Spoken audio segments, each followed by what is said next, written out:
आज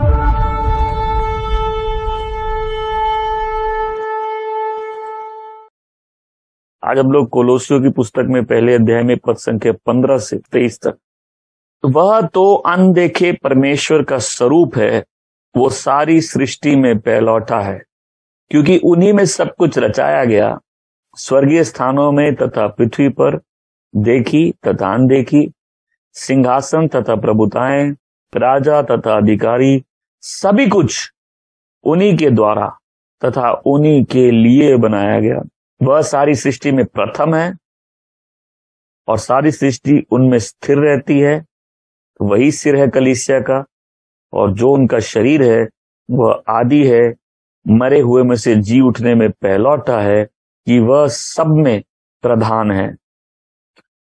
क्योंकि पिता की प्रसन्नता इसी में थी कि उनमें ही सारी परिपूर्णता वास करे, और वह क्रूस पर उसके बहाए गए लहू के द्वारा शांति की स्थापना कर उनके माध्यम से सभी भौमिक या स्वर्गीय स्वयं में मेल मिलाप कराए। भौमिक या स्वर्गीय को मैं दूसरे से पढ़ता हूं कि मैं 20वीं पंक्ति फिर से पढ़ रहा हूं।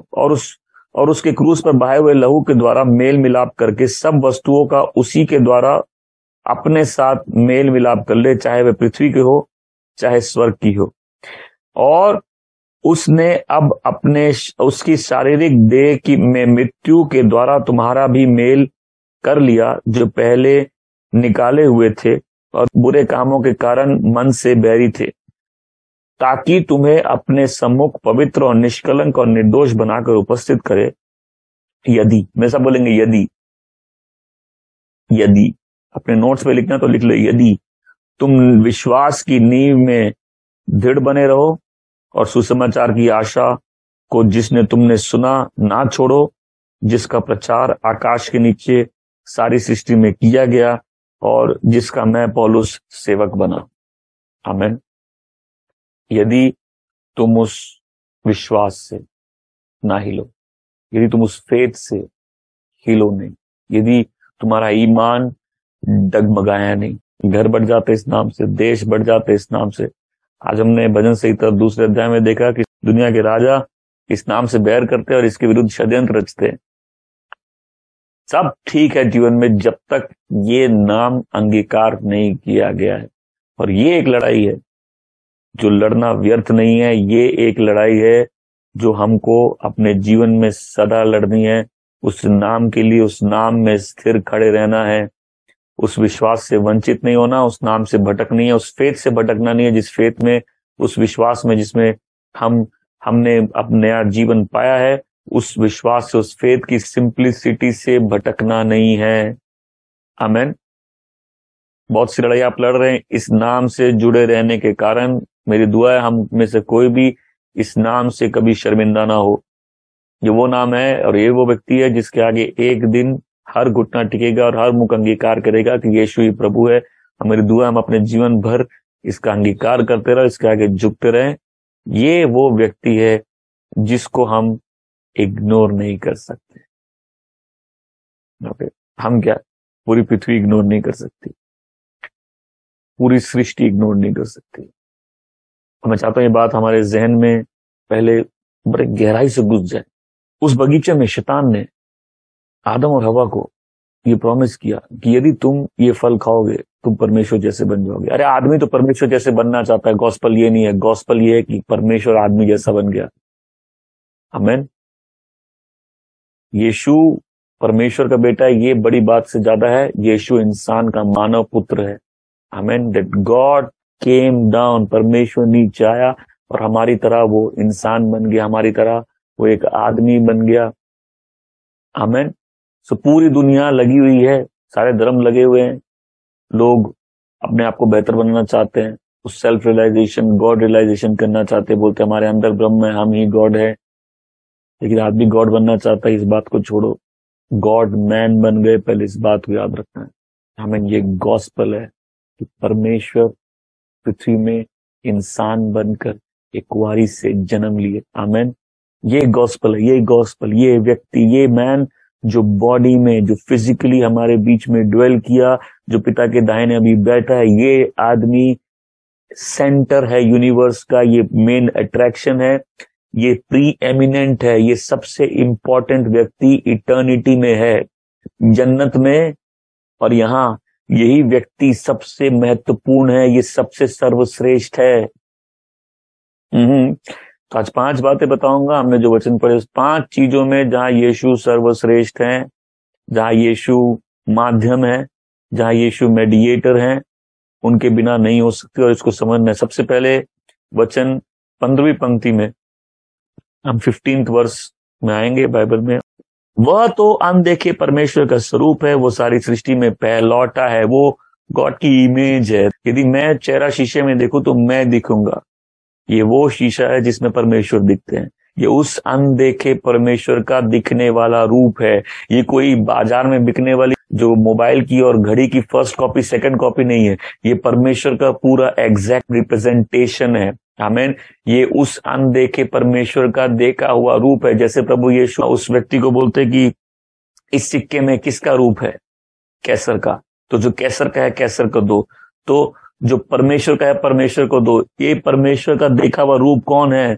प्रभु यीशु। वो कहते जिसने मुझे देख लिया उसने पिता को देख लिया। ये वो परमेश्वर जो अंधकार में छुपा हुआ है, जिसके सामने कोई आदमी खड़ा होकर जिंदा नहीं रह सकता, जिसको कोई अप्रोच नहीं कर सकता।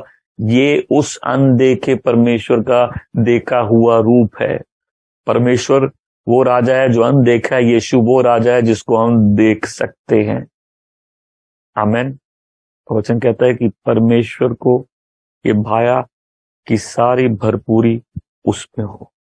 आज का मैसेज बहुत इंपॉर्टेंट है और इस मैसेज का नाम है यदि। तो पहली चीज जो हम समझते हैं कि गॉड की नॉलेज, परमेश्वर के ज्ञान में यीशु सर्वश्रेष्ठ है, वही माध्यम है, उसके बिना कोई पिता परमेश्वर को नहीं जान सकता। आमीन। इम्पॉसिबल है कोई पिता को बिना यीशु मसीह के जाने, क्योंकि वचन कहता है परमेश्वर को यह भाया कि उसमें सारी भरपूरी वास करे। वो परमेश्वर के ज्ञान में भी वो मध्यस्थता करता है कि उसकी मध्यस्थता के बिना परमेश्वर का ज्ञान असंभव है। वो गॉड की परफेक्शन है ह्यूमन बॉडी में। आमीन। खाली यीशु पे महिमा नहीं है, यीशु में महिमा वास करती है। उस अनदेखे परमेश्वर के पास पहुंचने का एक ही रास्ता है, वो मसीह यीशु, क्योंकि उसको छोड़ के कोई रास्ता नहीं। वो परमेश्वर की रिप्रेजेंटेशन है, वो परमेश्वर को कॉपी है। परमेश्वर वो परमेश्वर है जो वो राजा है जो अनदेखे हैं। यीशु उनका दिखता हुआ रूप है। यीशु परमेश्वर का रूप है। जिसने उसे देख लिया उसने परमेश्वर को देख लिया, और यीशु को जाने बिना पिता तक कोई नहीं पहुंच सकता। यीशु के द्वारा होकर गए बिना पिता तक कोई नहीं पहुंच सकता। परमेश्वर के ज्ञान में या परमेश्वर का ज्ञान पाने के लिए एक ही जन वो मध्यस्थता कर सकता है, वो है मसीह यीशु।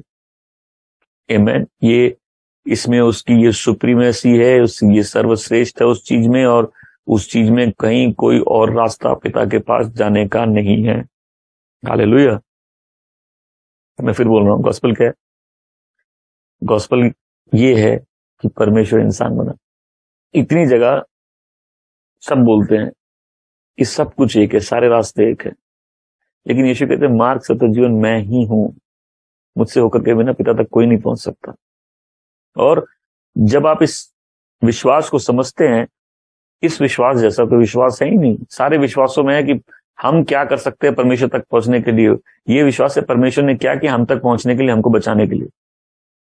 आमीन। सो कोई कभी इसमें कंफ्यूज नहीं हो जाए कि हम कुछ कर रहे हैं अपना उद्धार पाने के लिए। नहीं, उसने कर दिया है ताकि हम उद्धार पा सके। हमने सिर्फ उस व्यक्ति को जाना है क्योंकि उद्धार उसमें है, पिता की भरपूरी उसमें है, मार्ग सत्य और जीवन वो है। उसको होकर के बिना पिता तक कोई नहीं पहुंच सकता। आमीन। ये सेंट्रल फिगर है पूरी सृष्टि में, पूरी इटर्निटी में, सैल्वेशन में, रिडेम्पशन में, गॉड की क्रिएशन में। यही सेंट्रल फिगर है, यही प्री एमिनेंट फिगर है, यही सर्वश्रेष्ठ है। ये इमेज है, ये रिप्रेजेंटेशन है। जैसे कोई शीशे में अपना चेहरा देखे तो परमेश्वर का चेहरा देखना है तो मसीह यीशु में देख सकते हैं। आमीन। दुनिया को ये नाम पसंद नहीं, ये दुनिया का प्रॉब्लम है। क्या होता है जब आप एक जन के बारे में बार बार सुनते हो? मैं एक एग्जाम्पल देता हूं। कई लोग है जब उनका जीवन बदलता है, यहाँ आते हैं तो हमसे बड़ा प्यार रहता है, लेकिन वो अपनी लाइफ में सब जगह हमारे लिए सुनते रहते, हमारे लिए सुनते, तो एक पॉइंट पे आके हमसे दूर होना चाहते हैं क्योंकि इस व्यक्ति के साथ जुड़े रहने का मतलब बहुत सुनना पड़ता है इसके लिए, ठीक है, हमसे अलग हो जाना। लेकिन उस व्यक्ति के नाम से शर्मिंदा हो जाए तो वो व्यक्ति भी तुम्हारे नाम से शर्मिंदा हो जाएगा पिता के आगे। कई बार हम जब इस तनाव में जीते हैं और ये सारा प्रेशर, में सब बोलो प्रेशर, इस सारा प्रेशर इसलिए उस नाम से शर्मिंदा हो जाओ, तुम्हारा विश्वास भटक जाए, तुम्हारा माइंड भटक जाए, तुम्हारी आंखें उससे हट जाए, तुम्हारा ईमान उस पर नहीं रहे, तुम किसी और चीज पर भरोसा करने लग जाओ। कई लोग अपने आप पर भरोसा कर लेते हैं, कई लोग अपने अच्छे काम पर भरोसा कर लेते हैं, कई लोग का माइंड डिस्ट्रैक्टेड हो जाता है। लेकिन आज वचन क्या कि तुम्हारा माइंड उससे ना भटके। ये सारी चीज जो हम सुनेंगे एक यदि पे टिकी हुई है। यदि तुम उसमें बने रहो तो, यदि तुम उसमें टिके रहो तो, यदि तुम उसमें स्थिर रहो तो, यदि तुम्हारी बुनियाद उसमें मजबूत रहे तो। वह तो अदृश्य परमेश्वर का प्रतिरूप और सारी सृष्टि में पहलौठा है। आमेन। सुपरनैचुरल ऑर्डर में, ऐसा बनेंगे सुपरनैचुरल ऑर्डर में, मतलब अलौकिक ऑर्डर में यीशु सर्वश्रेष्ठ है। आमेन। इनके बिना पिता को कोई नहीं जान सकता, ये पिता की कॉपी है। नंबर 2, फिजिकल ऑर्डर में यीशु सर्वश्रेष्ठ है। वचन कहता है, उस पद संख्या 16 पढ़ूंगा, क्योंकि उसी में सारी वस्तुओं की सृष्टि हुई, स्वर्ग की हो या पृथ्वी की, देखी या अनदेखी, क्या सिंहासन, क्या प्रभुता है, क्या प्रधानता है, क्या अधिकारी, सारी वस्तुएं उसी के द्वारा और उसी के लिए सृजी गई है। वो सब वस्तुओं में प्रथम है और सब वस्तुएं उसी में स्थिर रहती है। अब यहां एक शब्द का इस्तेमाल किया गया कि वो प्रथम है, सब वस्तुओं में प्रथम है, वो सब वस्तुओं के आगे है, वो पहलौठा है। अब पहलौठा मतलब नहीं कि सृष्टि में एक समय में वो पैदा हुआ, नहीं। पहलौठे का मतलब कि सारी सृष्टि में पहला रैंक में फर्स्ट वो है, श्रेष्ठ सबसे वो है, पहला सबसे वो है। जो कुछ भी एग्जिस्ट करता है उसी के कारण एग्जिस्ट करता है, उसी के लिए एग्जिस्ट करता है, उसी में बनाया गया है। मतलब जो कुछ बनाया गया उसमें भी उसकी मध्यस्थता है, जो कुछ बनाया गया उसी के द्वारा बनाया गया। ये टाइटल पहलौठा क्या है कि जो कुछ एग्जिस्ट करती है उसमें जीसस सुप्रीम है। आमीन। पहला हमने देखा कि परमेश्वर की वो अनदेखे परमेश्वर का रूप है, मतलब सुपरनैचुरल ऑर्डर में यीशु प्रथम है, वही मध्यस्थता करता है, उसी के द्वारा हम पिता को जान सकते हैं। अब क्रिएशन में जीसस सबसे इंपॉर्टेंट है, उसी के द्वारा सब कुछ बनाया गया। वो पुत्र पूरी क्रिएशन में सबसे प्रोमिनेंट है। आमीन। वो शुरुआत से था, पिता के साथ था, उसी के द्वारा सब कुछ बनाया गया। वो सब चीजों में पहलौठा है, पृथ्वी के सारे राजाओं से, सारे प्रधानताओं से, सारे शासकों से, सारे सामर्थ्यों से वो ऊंचा है। सब कुछ उसी में बनाया गया, जो दिखता है और जो नहीं दिखता है वो रैंक में फर्स्ट है। आमीन। वो खड़ा है एक बनाए हुए व्यक्ति की तरह नहीं, एक बनाने वाले व्यक्ति के रूप में। वो क्रिएटर है, वो क्रिएटेड नहीं है। कोई चीज अपने आप को नहीं बना सकती, और कोई चीज अगर कभी बनी है तो बनाने वाला नहीं हो सकता। वो कहता है अब्राहम से पहले मैं हूं। आमीन। पूरी सृष्टि, उद्धार, अनंत काल उसके बिना बेबुनियाद है। वो सब चीजों में शिरोमणि है, सब चीजों का सिर है, ताकि सब चीजें उसके अधीन हो सके। उसका रिश्ता सृष्टि के साथ एक सृष्टिकर्ता वाला है। आमीन। अब परमेश्वर उस भाषा में हमसे बात करते हैं जो हम समझते हैं। पृथ्वी में बहुत कुछ जो होता है वो स्वर्ग में होने वाली घटनाओं को दिखाता है। जब एक घर में, यहूदी घर में पहला बेटा होता है, उसका दुगना अधिकार होता है विरासत में, उसके पास स्पेशल प्रिविलेज होते हैं। उस समय वो बड़ा बेटा एक याजक के समान भी है, अगर पिता घर में नहीं रहता या मर जाता है तो। आमीन। तो मसीह यीशु का उस पहलौठा का मतलब क्या है? वो प्री एमिनेंट है, वो सर्वश्रेष्ठ। इससे पूरी कोलोसियों की किताब में एक चीज, सर्वश्रेष्ठ। कोलोसियों की किताब में एक ही मतलब है, यीशु सिर है। एफिसियों की किताब का एक ही मतलब है, हम देह हैं। इन दोनों किताबों को एक साथ पढ़ना बहुत ब्लेसिंग है। आमीन। वो कितना सर्वश्रेष्ठ और हम उसमें कितने पूरे हैं। सब भाइयों का पहलौठा है। और वचन क्या कहता है 17वीं पंक्ति में, और वही सब वस्तुओं में प्रथम है और सब वस्तु उसी में स्थिर रहती है, वही सब चीजों को पकड़े रहता है। उसने खाली बनाया नहीं, सब चीजें उसी में बनी हुई है, सब चीजें उसी में स्थिर हैं। हालेलुया। तो पहले हमने क्या देखा, यीशु सुपरनैचुरल ऑर्डर में, स्पिरिचुअल ऑर्डर में फर्स्ट है, आमेन। क्रिएशन में जीसस फर्स्ट है, फिजिकल वर्ल्ड में, आमेन। और यहाँ देखी अनदेखी सब चीजों में यीशु सर्वश्रेष्ठ है। आइए हम 18 से आगे बढ़ते हैं। और वही देह अर्थात कलीसिया का सिर है, वही आदि है और मरे हुए में से जी उठने वालों में पहलौठा है, कि सब बातों में प्रधान ठहरे, क्योंकि पिता की प्रसन्नता इसी में है कि उसी में सारी परिपूर्णता वास करे। और 20, और उसके क्रूस के बहे हुए लहू के द्वारा मेल मिलाप करके सब वस्तुओं का उसी के द्वारा से अपने साथ मेल कर ले, चाहे वे पृथ्वी पर हो चाहे वह स्वर्ग हो। नंबर 3, उद्धार में भी यीशु सर्वश्रेष्ठ है, आमेन। उद्धार में भी वही मध्यस्थता करने वाला है, वो उद्धार करता है, वो हमारा पिता से मेल कराने वाला है, वो पिता और इंसान के बीच में मध्यस्थता करने वाला है। यीशु का क्रूस पर लहू बहाना, ये पूरी इंसान की, आदमी की कहानी का सेंट्रल पॉइंट है, सबसे इंपॉर्टेंट पार्ट है, आमेन। जितनी है आज तक सबसे इंपॉर्टेंट इवेंट है यीशु का उस क्रूस में मर जाना, पूरी इस हिस्ट्री में सबसे इंपॉर्टेंट पार्ट है। यीशु का उस क्रूस में मरने का मतलब, जितनों ने उस पर भरोसा किया उनसे पाप की शर्म ले ली, गिल्ट ले लिया, उनके पाप माफ कर दिए, पाप का सामर्थ उनके ऊपर से हटा दिया, अंधकार के रात से उनको बचा लिया, शैतान के सामर्थ से उनको छुड़ा लिया, जो नियम है नियम के श्राप से उनको छुड़ा लिया, परमेश्वर के जो क्रोध है उससे उनको बचा लिया, परमेश्वर के न्याय से बचा लिया। ये सब कुछ सिर्फ एक व्यक्ति की मृत्यु के कारण है, आमेन। आपका मेरा विश्वास उसी नाम पे, उसी व्यक्ति में टिका रहे, कभी भी ये विश्वास उससे भटके नहीं। सब कुछ सिर्फ उसी के कारण है, और उसकी वो मृत्यु जिससे वो लहू बहा, वो लहू जिसको परमेश्वर ने कबूल किया लोगों के पापों के प्रायश्चित के लिए, वो लहू सबसे महंगा लहू है। ये यीशु की मृत्यु से ही संभव हुआ है, नहीं तो पूरी मानव जाति परमेश्वर से कटी हुई थी, अपने पापों के कारण परमेश्वर से कटी हुई थी, और यीशु के लहू के द्वारा उसने मिलाप कराया, उसने मेल कराया। हम गाते हैं तेरा लहू है मेल का पैगाम, तेरे लहू में सब चैन आराम। तो स्पिरिचुअल सुपरनैचुरल वर्ल्ड में जीसस सुप्रीम है, फिजिकल वर्ल्ड में एज ए क्रिएटर वो सुप्रीम है, सैल्वेशन में, उद्धार में जीसस सुप्रीम है। उनको छोड़कर किसी नाम में, स्वर्ग के नीचे पृथ्वी में कोई नाम नहीं है जिस नाम से आदमी को उद्धार मिले, आमेन। हमें चाहते हैं बरूक। सारी लड़ाई किस बात की है?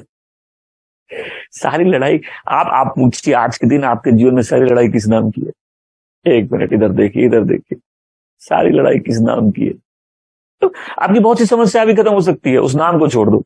इसलिए वचन कहता है कि परमेश्वर का राज उस खेत के समान है जिस खेत में खजाना दबा हुआ था। एक आदमी आता है, उस खेत में उसको खजाना मिलता है, वो वापस जाता है, अपना सब कुछ बेच के उस खजाने को ले लेता है, उसका आनंद होता है उस खजाने को, क्योंकि उसको जो बदले में मिला है वो बहुत महान है। हम जब इस सारी लड़ाई जो प्रभु यीशु के नाम के कारण हमारे जीवन से जुड़ गई है, उस नाम से यदि हम शर्मिंदा होकर या कभी हम थक के उस नाम को छोड़ दे, तो हमने वो खजाना छोड़ दिया, वो सर्वश्रेष्ठ चीज जिस पर हमारा ईमान था हमने उसको त्याग दिया। सारी लड़ाई उस नाम की है। बताइए और कोई लड़ाई है? सारे संघर्ष तो उसी नाम के कारण है, आशीषें भी तो उसी नाम के कारण है। तो मैं चाहता हूं एक बार बैठ के सोचिए, अगर कोई है किसी को आसान जीवन चाहिए या अभी प्रॉब्लम से तुरंत निवारण चाहिए, उस नाम से बुढ़ जाओ ना। सही मैं तो बोलता हूँ, रातों रात परिवर्तन दिखेगा जीवन में। सारी लड़ाई तो है कि तुम उस नाम से शर्मिंदा हो जाओ, थक जाओ, विचलित हो जाओ, बहक जाओ, किसी झूठी शिक्षा में फंस जाओ। शैतान इस मिनिस्ट्री से क्यों नफरत करता है? क्योंकि यहाँ लोग प्रभु में स्थापित होते हैं। आमेन। कौन कितना इमोशनल है प्रभु के बारे में मायने नहीं रखता ना। यदि हम उसमें स्थापित होते हैं तो कोई चीज हमको उस विश्वास से अलग नहीं कर सकती। हम अपने विश्वास का मतलब जान जाते हैं। मेरा सवाल, क्या तुम्हारी नजरों से भटक गई है? क्या तुम्हारा ध्यान किसी और पर आ गया है? क्या तुम्हारा ईमान इंसानों पर है? क्या तुम अपने अच्छे कामों पर विश्वास करते हो? क्या तुम उससे बचना चाहते हो? उसके नाम से शर्मिंदा हो? क्या परिस्थिति ने तुमको बहका दिया है? क्या तुम किसी नई शिक्षा में बहक गए हो? क्या उद्धार का एक और कोई रास्ता तुमको मिल गया? क्या अपने आप को बेहतर बना के परमेश्वर से रिश्ता जोड़ना चाहते हो? कि तुमको याद होना चाहिए तुमको उद्धार कैसे मिला, जब तुमने अपना ईमान उस व्यक्ति पर लाया और उसके किए हुए कामों पर विश्वास किया। आमीन। तो हमने देखा वो पिता का रूप है, उसके द्वारा सब चीज बनाई गई, उसके लहू के द्वारा, उसके बलिदान के द्वारा सब मेल मिलाप हुआ। और चौथा, उस मेल मिलाप के द्वारा जो एक नई बॉडी बना रहे हैं परमेश्वर पिता, एक नई देह बना रहे, एक स्पिरिचुअल फैमिली बना रहे, उस फैमिली का हेड भी वही है, इस नए मॉरल ऑर्डर का हेड भी वही है, इस आत्मिक देह का भी जो सिर है, इसमें भी जो सर्वश्रेष्ठ है वो मसीह यीशु है। आमीन। पिता के रूप होने में, सृष्टिकर्ता होने में, मेल मिलाप कराने में, और इस नए शरीर का, इस आत्मिक शरीर का, इस परमेश्वर की जो परिवार है उसमें भी सर्वश्रेष्ठ मसीह यीशु है। आमीन। वो कलीसिया का सिर है। सारा जो जीवन है उससे बहता है, जैसे एक सिर लाइफ का कंट्रोल सेंटर है, सारी लाइफ सिर से फ्लो करती है, उसी तरह यीशु के द्वारा पूरा जीवन कलीसिया के हर एक अंगों तक पहुंचता है, उसकी देह के हर एक अंगों तक पहुंचता है। सारी आशीषें यीशु मसीह में, सारी आत्मिक आशीषें उस व्यक्ति में। हेड लाइफ का सीट है, यीशु हेड है चर्च का, यीशु हेड है क्रिएशन में। आमीन। वो आत्मिक जीवन यीशु मसीह में है, वो जीवन उसके द्वारा पूरी देह में बहता है। वही आंखों को देखने का सामर्थ, हाथों को काम करने का सामर्थ, पांव को दौड़ने का सामर्थ वही देता है। आमीन। अपनी देह के हर एक अंग में सामर्थ यीशु के द्वारा ही आता है। वही लाइफ की सीट है। आमीन। वही इस पूरे शरीर को एक पकड़ने रहने में वही सिर है। आमीन। वही एब्सोल्यूट पावर है चर्च में, उसी की सुप्रीम अथॉरिटी है, वही चर्च की शुरुआत है, वही सारे भाइयों में पहलौठा है। आमीन। आज अपने आप से पूछना, मेरा ध्यान कहाँ है, मेरा विश्वास कहाँ है, मेरा ईमान क्या। फेथ बहुत सिंपल है। परमेश्वर इंसान बना और उस क्रूस से मेरे लिए अपना जीवन दिया। आमीन। सैल्वेशन इतना सिंपल है ताकि जो कोई विश्वास करे उसका नाश न हो। तो क्या आप उस सिंप्लिसिटी से भटक गए?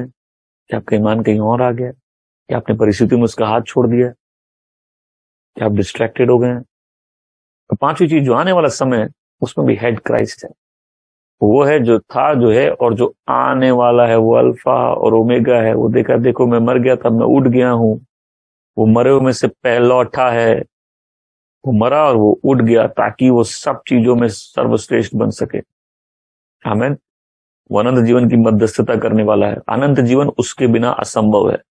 आने वाला जीवन में भी वही सर्वश्रेष्ठ है। वो है जो था, जो है और जो आने वाला है। तो हमने 5 बातें देखी।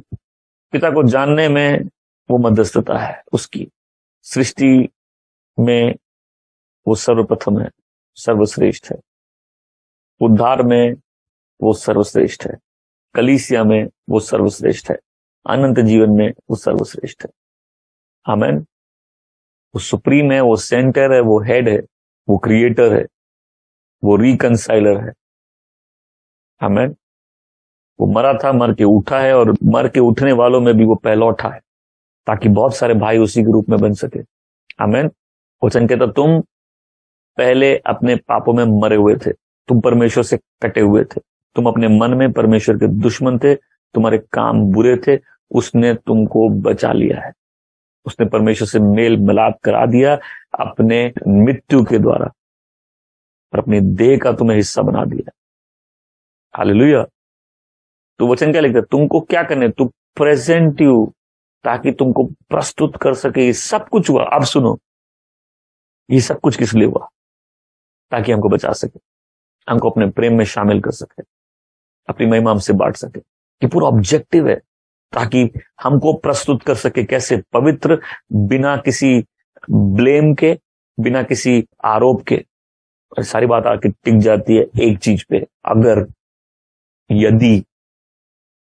गॉस्पेल कितना भी सामर्थी हो, यीशु जितने भी सामर्थी हो, पिता का प्लान जितना फिक्स्ड हो, जितना उन्होंने डिटरमाइन कर लिया हो, ये सब फुलफिल नहीं हो सकता जब तक हम उस विश्वास पे टिके नहीं रहे। तो क्या आपको मालूम है पूरी दुनिया में सबसे ज्यादा सताए जाने वाले लोग मसीह लोग हैं? क्या आप जानते हैं हर घंटे कितने लोग अपने विश्वास के कारण मरते हैं? क्या आप जानते हैं कितने लोग अपना देश, अपना घर छोड़ देते हैं? कितने लोग के रिश्ते टूट जाते हैं? कितने लोग अकेले हो जाते हैं? क्या आप जानते हैं कितने लोग अपना सब कुछ खो देते हैं उस नाम के कारण? आप बोले आप हमको दुख का गॉस्पेल क्यों सुना रहे हैं? गॉस्पेल दुख का नहीं, गॉस्पेल तो बहुत खुशखबरी है। लेकिन अगर किसी को मालूम है उसको क्या मिला है तो वो कुछ खोने से फिर डरता नहीं है। आमीन। ये सब बेकार है यदि हम उस विश्वास में टिके नहीं रहते। तो पहली बार बोलता है तुम विश्वास में बने रहो। तुम्हारा वो प्रेजेंट फेथ हो, पास्ट का नहीं, वो वन टाइम इवेंट नहीं है, वो स्टार्ट है उस जर्नी की। और तुम उस फेथ में बने रहो, तुम अंत तक उसमें स्थिर रहो, अंत तक उसमें धीर रहो। बताइए पिछले 2 सालों में कितने लोगों को आपने मसीह से मुड़ते हुए देखा है? कितने लोगों को देखा है? हमारे बीच में कुछ लोग हैं जो अभी मसीह से मुड़ गए। ऐसे लोग जो इतना स्थिर थे, इतने बढ़ रहे थे, इतना आत्मा से भरकर चल रहे थे। ये सारी एक्सरसाइज किस लिए? कि हम उसमें बने रहे और वो अनंत काल में हमारे साथ रहे। आमीन। ये सब असंभव है यदि हम अपने विश्वास में स्थिर नहीं है तो, यदि हम उसमें नहीं बने हुए तो, यदि वर्तमान में हमारा विश्वास उसमें नहीं है। इसलिए वचन कहता है तुम स्टेबल और स्टेडफास्ट हो जाओ। मतलब तुम्हारी बुनियाद उसमें स्ट्रांग हो जाए, तुम्हारी फाउंडेशन स्ट्रांग हो जाए, तुम स्थिर हो जाओ उसमें। जब एक कोई चट्टान का हिस्सा बन जाता तो चट्टान जितना फिक्स्ड है उसके उस चीज की ब्लेसिंग उसको मिलती है। तुम फिक्स्ड हो जाओ, तुम अपने फेथ में स्थिर हो जाओ, तुम स्ट्रांग हो जाओ। तुम्हारी लाइफ उस फाउंडेशन जिसका नाम है, उस रॉक जिसका नाम है यीशु, उसमें तुम्हारा जीवन स्थापित हो जाए।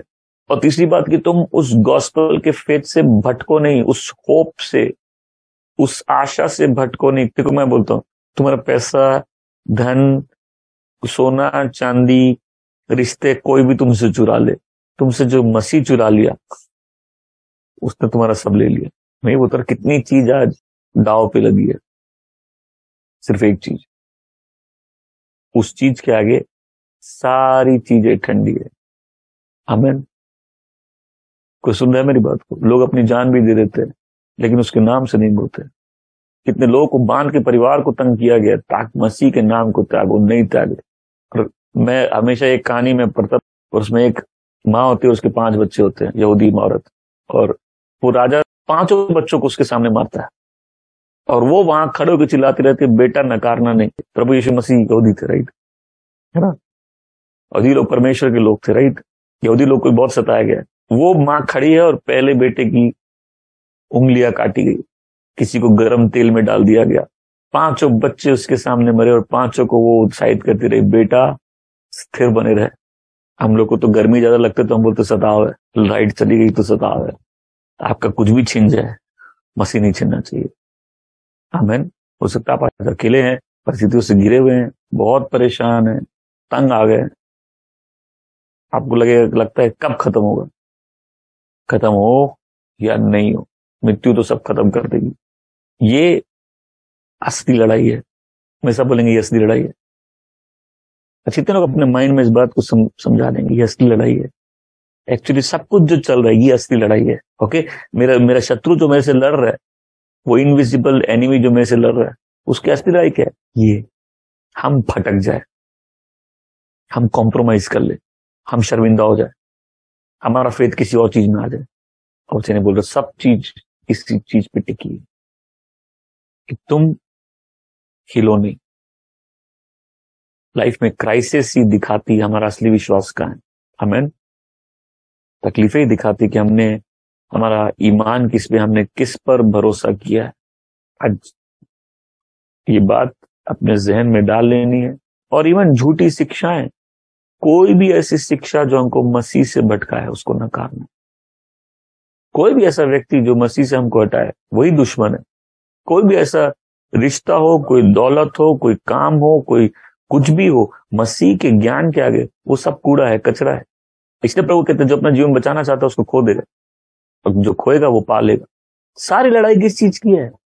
इसी व्यक्ति के कारण है, इसी के लिए, ताकि तुम फेथ के जब आपको उद्धार मिला था आपने क्या किया था? कसरत की थी, बहुत बड़ा दान दिया था, आपको टाइथ के कारण उद्धार मिला, ऑफरिंग के कारण मिला, every week Sunday service attend करने के लिए मिला। जब आप 10 हफ्तों से अटेंड कर रहे तो पास्टर ने आपको सैल्वेशन रिवॉर्ड किया। कैसे मिला आपको उद्धार? आप बैप्टिज्म से आपको मिला। क्या चीज से मिला उद्धार? उद्धार मिला जब हमने उस मसीहा पर अपना ईमान डाल दिया।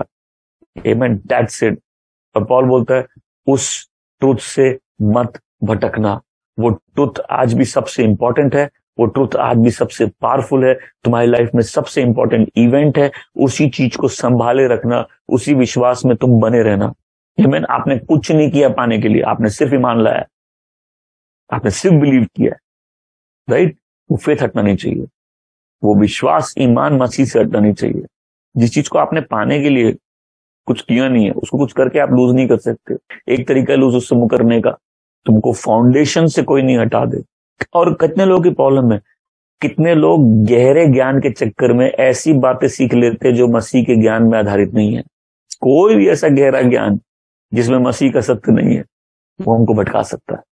इसलिए झूठे शिक्षक आते हैं, वो सारी शिक्षा झूठ नहीं देते, उस झूठ में भी कुछ सच होता है, लेकिन वहां एक झूठ ऐसा होगा जो हमको हमारी बुनियाद से हिला दे। अगर कॉपी पेन आपके हाथ में लिख के रख लीजिए, आप बहुतों को हटता हुआ देखेंगे विश्वास से। सारी लड़ाई किस चीज की है? जीसस। और क्या हम अपनी लड़ाई को समझ रहे हैं? क्या आप अपने जीवन के संघर्ष को समझ रहे हैं कि जैसे जैसे आप इसके होते जाते हैं, दुनिया आपकी पराई हो जाती है।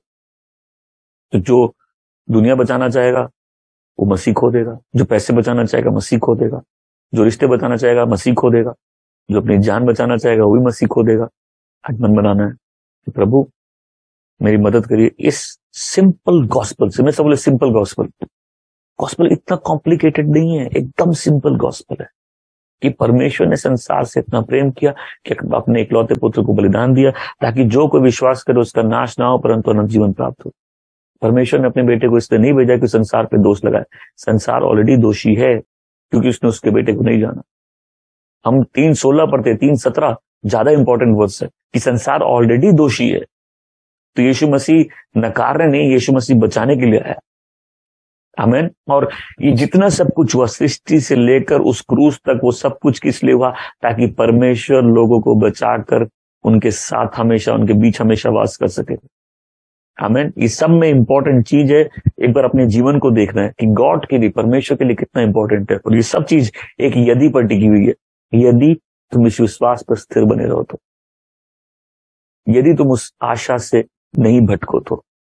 मेरी सैल्वेशन प्रचार में नहीं है, मेरा उद्धार मेरी सेवा में नहीं है, मेरा उद्धार हम क्या कर रहे हैं उसमें नहीं है, मेरा उद्धार हमने कितने अच्छे काम किए उसमें नहीं है, क्योंकि हम बुरे भी फिर किए होंगे। क्योंकि अगर हम अपना विश्वास अपने अच्छे काम में लगाए तो हमने बुरे भी किए। हम कौन सी ऐसी चीजें जिस पे ईमान डाल सकते हैं? वही एक चीज जो हमको बचा सकती है, मसीह यीशु। क्या हम उसके नाम के कारण शर्मिंदा यदि होंगे लोगों के सामने, वो भी पिता के सामने हमारा नाम लेके शर्मिंदा हो जाएंगे। मैं फिर से पूछ रहा था, देखिए सही लड़ाई किस चीज की है? कितने लोगों को समझ में आ गया सही लड़ाई किस चीज की है? तो आपके ऊपर जो डर, जो प्रेशर, जो दुख, जो तकलीफें बनाई जाती है, आप पूछते ना मैं भागा हूं क्या? कई लोग सोचते मैं श्रापित हूं। कितने लोग ऐसा सोचते मैं श्रापित हूं? ईमानदारी से आप दिखाएंगे। सारी लड़ाई कि तुम पृथ्वी में अपना जीवन ठीक करने के लिए अनंत काल की आशीषें खो दो। और ये जो आपकी समस्या चल रही है ये हमेशा के लिए नहीं है, और मैं मरने की बात भी नहीं कर रहा। देखिए एक सीधी बात समझ लीजिए, अगर शैतान हमको एक तरीके से भटकाना चाहता है और हमने मन बना लिया कि हम नहीं भटकेंगे, शैतान भी अपना वह टाइम वेस्ट नहीं करता है, वो दूसरे मौसम में दूसरे तरीके से आता है। फिर कभी ये प्रॉब्लम हमेशा के लिए नहीं है, लेकिन कई बार तकलीफें दिखाती है हमारा असली ईमान कहाँ है, हम किस पर विश्वास करते हैं। क्या आप समझे सारी लड़ाई किस चीज की है? क्या आपका विश्वास उस उद्धार करता में जिसने आपको बचाया? क्या गॉस्पेल क्या है? आप गॉस्पेल क्या, आप चर्च जाते हैं, ये गॉस्पेल है? आप यीशु मसीह के बहुत बड़े सेवक है, गॉस्पेल है? आप कैसे बचाए गए? आज आप सिर ढक के आराधना कर रहे थे इसलिए, परसों आपने किसी की मदद की थी, ये आपका उद्धार का पॉइंट है? देख क्या है, सिंपल सी बात थी, आपको उद्धार मिला कैसे? एक और मैं लोगों को एक बात उनके दिमाग में डालना चाहता हूं, तुम जो दुखी घूमते हो कि तुम परमेश्वर को इंप्रेस नहीं कर पा रहे, तुमने कैसे किया था इंप्रेस? पहले तुमने क्या ऐसा किया था कि तुमको उद्धार मिला? तुमने सिर्फ उस पर विश्वास किया था। आमीन। अभी क्या कर सकते हो? उस विश्वास पे बने रह सकते हो। कोई हमसे उस आशा को नहीं छीने। कोई बोलता जो सुसमाचार तुमने सुना, वो सत्य जो तुमको बचा लिया, वो अब अनइम्पॉर्टेंट नहीं हो गया है। अभी भी लाइफ का सबसे इंपॉर्टेंट सत्य वही है, वो फाउंडेशन अभी भी है, और वही फाउंडेशन सबसे इंपॉर्टेंट है उस सत्य से भटक मत जाओ। उस व्यक्ति के ऊपर जो तुम्हारी निगाहें हैं वो निगाहें भटक ना जाए। आमीन। पिता को धन्यवाद देते हैं उसके इकलौते पुत्र के लिए। परमेश्वर ने संसार से इतना प्रेम किया कि अपना बेटा दे दिया। यही गॉस्पेल है कि गॉड मैन बन गए। आमीन। हम अपने अगल बगल देखेंगे, सब गॉड बनना चाहते हैं। तो बोले हम इस गुरु को जब से धारण किए हम बहुत अमीर बन गए। तो कई लोग की याददाश्त बहुत कमजोर है। तुम अमीर बनने आए थे, तुम जिस गलत रीजन से भी आए थे वो तो तुम भूल चुके हो। बाइबल लिखा कोई भी धर्मी नहीं, एक भी नहीं, कोई परमेश्वर को नहीं खोजता। तो हम लोग कोई परमेश्वर को खोज नहीं रहे थे। प्रभु यीशु कहते मानव पुत्र आया कि भटके हुए को खोजे और उनको बचा सके। तो क्रेडिट जाता है कि परमेश्वर ने हमको, प्रभु यीशु ने हमको खोजा और हमको बचा लिया, उसने हमारे दिल को खींचा। लेकिन जब आप भटक जाते हैं, जैसे कई लोग स्पिरिचुअली पावरफुल बनना है, और क्या होता है स्पिरिचुअली पावरफुल बनने के चक्कर में वो झूठे स्वर्गदूतों की आराधना में फंस जाते हैं, वो किसी और धर्म की किसी और बातों में फंस जाते हैं, वो योगा में फंस जाते हैं, वो इसमें फंस जाते हैं, क्योंकि उनको स्पिरिचुअल पावर चाहिए। आप स्पिरिचुअल पावर के लिए आए हो? सारा पावर मसीह यीशु में है। उसी सिर से सारी देह में सामर्थ जाता है। तो बोलेगा हम तो इस गुरु को फॉलो किया, हम बहुत अमीर बन गए। आप अमीर बनने आए थे और हम भूल जाते हैं ना हम किस लिए आए थे और अभी हम क्या कर रहे हैं। मैं आपसे पूछता हूँ, एक बार अपने आप से पूछिए, आप आए किस लिए थे? आपको मिला क्या था? आपको उद्धार मिला था। अभी आपको क्या चाहिए? उद्धार छोड़ के सब कुछ चाहिए। आप भूल ही गए आप किस लिए आए थे। क्योंकि परमेश्वर ने संसार से इतना प्रेम किया कि अपने इकलौते पुत्र को दे दिया, ताकि जो कोई विश्वास करे उसका नाश ना हो परंतु उन्हें जीवन प्राप्त हो। वो इसलिए नहीं आया कि संसार को दोषी ठहराए। संसार तो दोषी है क्योंकि उसने उसके इकलौते पुत्र को नहीं जाना। प्रभु यीशु बचाने के लिए आया। आमीन। हमने जब उसको जीवन के हमने किस लिए दिया? क्योंकि हम पापी हैं, हम जानते हैं हम पापी, हम अपने आप को नहीं बचा सकते और हमने अपना ईमान उस पर डाल दिया। आमीन। हमको क्या चाहिए था? जिस दिन आपको उद्धार मिला आपको क्या चाहिए था? आपको उद्धार चाहिए था। अभी आपको उधार चाहिए, कम ब्याज पे उधार चाहिए, अभी आपको बाकी सारी चीजें चाहिए। और आप भूल जाते हैं कि हम और आप आए, मसीह यीशु को जीवन दिए ताकि हम उसमें बच सके, अनंत जीवन उसके साथ बिता सके। आमीन। तो इसका मतलब क्या कि संसार में प्रभु ने हमको छोड़ दिया? बिल्कुल नहीं। प्रभु हमको भरोसा करना सिखाते हैं। वो एक पिता की तरह हमको लेके चलते हैं। कितने लोग उस पिता के प्रेम को अनुभव करते हैं? आमीन। कि वो पिता की तरह रखता है। आमीन। तो मेरा सवाल आपसे यही है, आप किस चीज के लिए आए थे? गॉस्पेल क्या है? सिंपल सा गॉस्पेल है कि उसने मेरे बदले अपना जीवन उस क्रूस पर दिया है। आमीन। कि परमेश्वर इंसान बन गया। कोई आपको बोले मैं तुमको बताता हूँ गॉड तुम्हारे अंदर है, आओ मैं दिखाता हूँ कैसे, मैं बताता हूँ। परमेश्वर आदमी बन गया। आमीन। ताकि आदमी परमेश्वर को जान सके। आमीन।